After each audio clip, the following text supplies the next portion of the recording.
Chapter 15. In respect of character, there are 4 things to be aimed at. First, and most important, it must be good. Now, any speech or action that manifests moral purpose of any kind will be expressive of character. The character will be good if the purpose is good. This rule is relative to each class. Even a woman may be good and also a slave, though the woman may be said to be an inferior being and the slave quite worthless. The second thing to aim at is propriety. There is a type of manly valor, but valor in a woman or unscrupulous cleverness is inappropriate. Thirdly, character must be true to life, for this is a distinct thing from goodness and propriety, as here described. The fourth point is consistency, for though the subject of the imitation, who suggested the type, be inconsistent, still he must be consistently inconsistent. As an example of motiveless degradation of character, we have Menelaus in the Orestes, of character indecorous and inappropriate, the lament of Odysseus in the Scylla, and the speech of Melanippe, of inconsistency. The Iphigenia at Aulis, for Iphigenia the suppliant in no way resembles her later self. As in the structure of the plot, so too in the portraiture of character, the poet should always aim either at the necessary or the probable. Thus a person of a given character should speak or act in a given way, by the rule either of necessity or of probability, just as this event should follow that by necessary or probable sequence. It is therefore evident that the unraveling of the plot, no less than the complication, must arise out of the plot itself. It must not be brought about by the deus ex machina, as in the Medea, or in the return of the Greeks in the Iliad.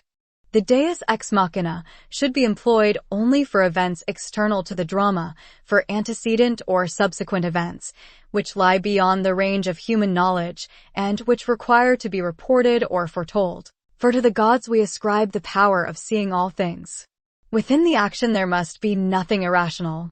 If the irrational cannot be excluded, it should be outside the scope of the tragedy.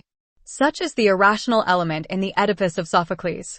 Again, since tragedy is an imitation of persons who are above the common level, the example of good portrait painters should be followed. They, while reproducing the distinctive form of the original, make a likeness which is true to life and yet more beautiful. So too the poet, in representing men who are irascible or indolent, or have other defects of character, should preserve the type and yet ennoble it. In this way Achilles is portrayed by Agathon and Homer. These then are rules the poet should observe. Nor should he neglect those appeals to the senses, which, though not among the essentials, are the concomitants of poetry, for here too there is much room for error. But of this enough has been said in our published treatises. Summary and reflection of Chapter 15. Aristotle, in the 15th section of the Poetics, turns his focus to the aspect of character in tragic poetry. He outlines 4 essential attributes that a character should embody.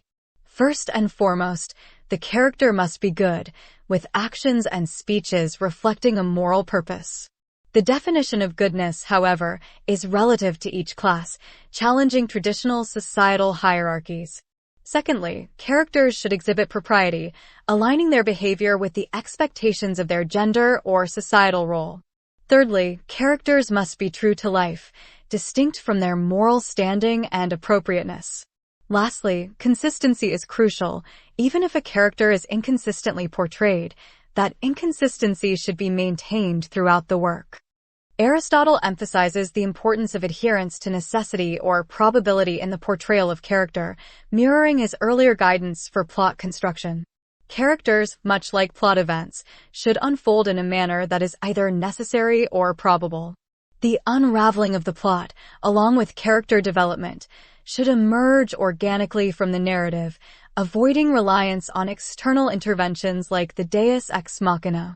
Aristotle critiques the use of irrational elements within the drama and advises their exclusion or placement outside the tragedy scope.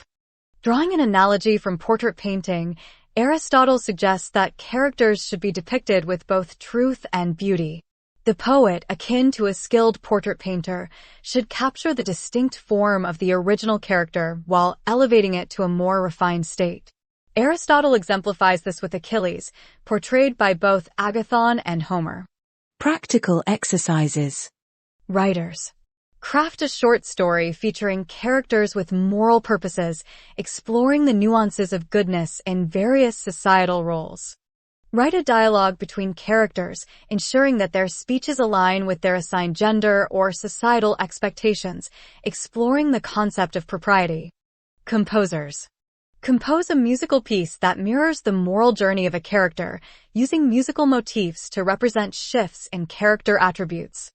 Develop a musical composition inspired by a specific character, accentuating their unique traits through the interplay of melody and rhythm. Dancers. Choreograph a dance routine that interprets the evolution of a character's personality, emphasizing the physicality of their moral and emotional journey.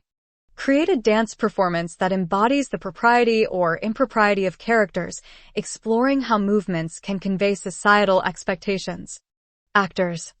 Engage in improvisational exercises that delve into the consistent portrayal of characters, exploring the emotional and moral nuances of their actions. Perform a monologue or scene that showcases the irrational elements of a character, experimenting with ways to maintain consistency within the portrayal. These exercises encourage writers, composers, dancers, and actors to embody Aristotle's principles, fostering a profound connection with the intricacies of character portrayal in tragic poetry. By applying these concepts, artists can infuse their works with both truth and beauty, elevating the impact of their creative expressions.